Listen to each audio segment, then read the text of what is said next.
Imagina un país donde cada vez hay más enfermos, pero no hay medicamentos, no hay hospitales, tampoco hay médicos. Parece una pesadilla, pero ese país existe. Ese país es Venezuela.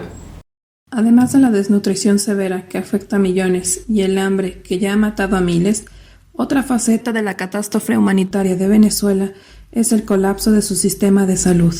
Debido a la escasez de alimentos y la desnutrición y el abandono de los sistemas de agua potable y sanidad, la morbilidad se ha disparado en Venezuela. Por ejemplo, la malaria o paludismo pasó de 400.000 casos de infección en 2017 a 1 millón en 2018, un aumento del 150% en solo un año. Y la causa es que el gobierno dejó de gastar en fumigación del mosquito que transmite el parásito causante de la malaria. Pero precisamente cuando la gente se enferma más y más urgentes son los medicamentos, estos escasean como nunca se había visto en Venezuela. A partir del 2014, la escasez de medicamentos pasó de entre el 50 y el 60% hasta entre el 85 y el 90% el año pasado. La escasez de medicamentos provoca que las enfermedades se compliquen y la gente muera, cuando su muerte era evitable. Y esto es más acentuado en personas con enfermedades crónicas, como la hemofilia, la diabetes o la hipertensión, o muy graves como el cáncer y el SIDA. Solo en el estado de Carabobo, 100 niños enfermos de cáncer murieron en apenas 26 meses por falta de medicamentos. Nadie se ha atrevido a calcular la cifra de venezolanos muertos por falta de medicamentos, pero sin duda se trata de decenas de miles por año. Por eso, millones han oído de Venezuela, entre ellos 10.000 enfermos de SIDA, porque no hay retrovirales para ellos en su país. La falta de atención primaria a las enfermedades por falta de medicamentos conduce a que exista una presión extraordinaria sobre los hospitales, pero en estos todo ha ido fallando hasta el colapso. En los hospitales tampoco hay medicamentos, pero además tampoco hay insumos diversos para el tratamiento de padecimientos desde las gasas hasta desinfectantes. Lo mismo ha pasado con los equipos, que van desde las máquinas para rayos X hasta las máquinas de diálisis, que son de vida o muerte para quienes padecen insuficiencia renal y no pueden eliminar sus toxinas por la vía urinaria, como las personas sanas. No tengo el bombillo aquí, la luz para poder yo mirar. No tenemos guantes, no tenemos jeringas, no tenemos compresas. En estos momentos no tenemos ni siquiera gasas con que atender un simple parto. Más de la mitad de las máquinas de diálisis en Venezuela están fuera de servicio.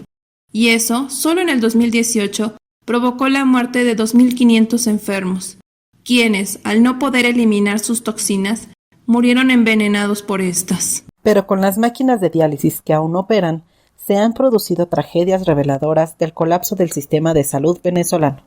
Durante los generalizados y prolongados apagones de este año, 19 pacientes murieron por no recibir tratamiento, pues sin electricidad las máquinas no operan.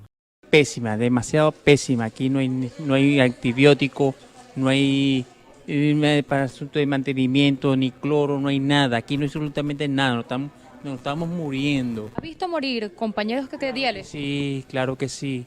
En mis años de diálisis he visto morir muchos compañeros. Buenas tardes. Hacemos un llamado hoy al Seguro Social de Venezuela ante la lamentable situación que estamos pasando, porque no tenemos ni contamos con filtros para dializar. Nuestra vida depende de las máquinas que están viendo en este lugar y no tenemos el material necesario para dicha hemodiálisis. Necesitamos ayuda, por favor. ¡Ayuda! Todos los hospitales venezolanos, además de la escasez de medicamentos, insumos básicos y equipos, enfrentan la ausencia crónica de electricidad y de agua potable. Más de la mitad de los hospitales de Venezuela lo son solo de nombre, pues carecen de todo. Pero en el resto, las carencias son muy severas y amenazan en convertirse también en totales rápidamente. Pero como si todo lo anterior no fuera demasiado, Venezuela padece la pérdida de sus médicos y enfermeras.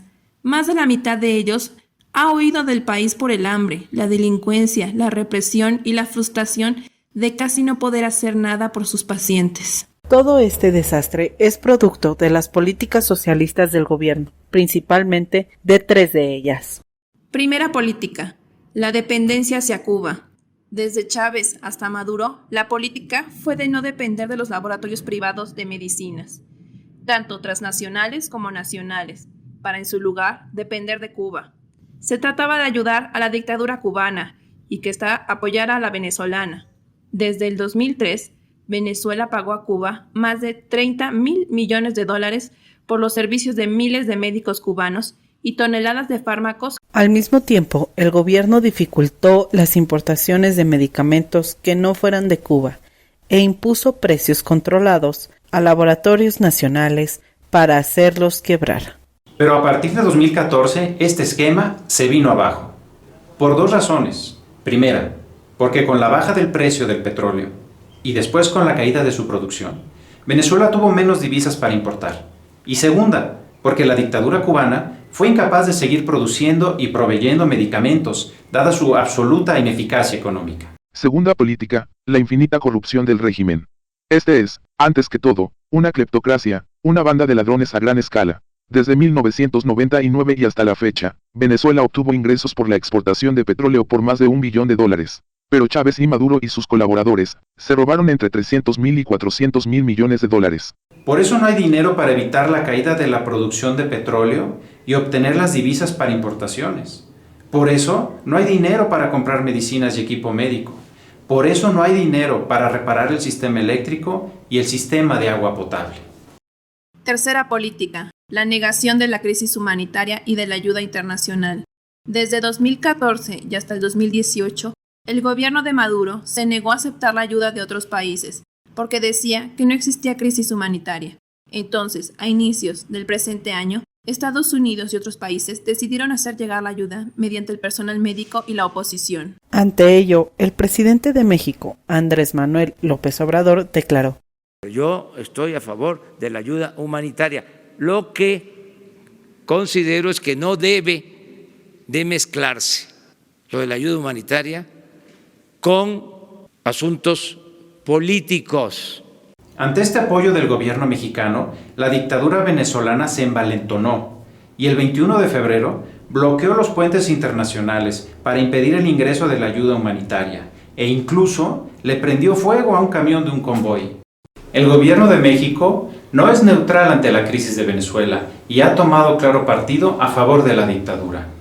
Esto es una violación a la letra y al espíritu del artículo 89 de nuestra Constitución, que define los principios de política exterior de México. Esto es inaceptable. El gobierno de México debe respetar nuestra Constitución. También por el doctor que no le llegan los insumos, pero hace lo posible por salvarnos uno a uno. Por esos estudiantes que murieron como héroes.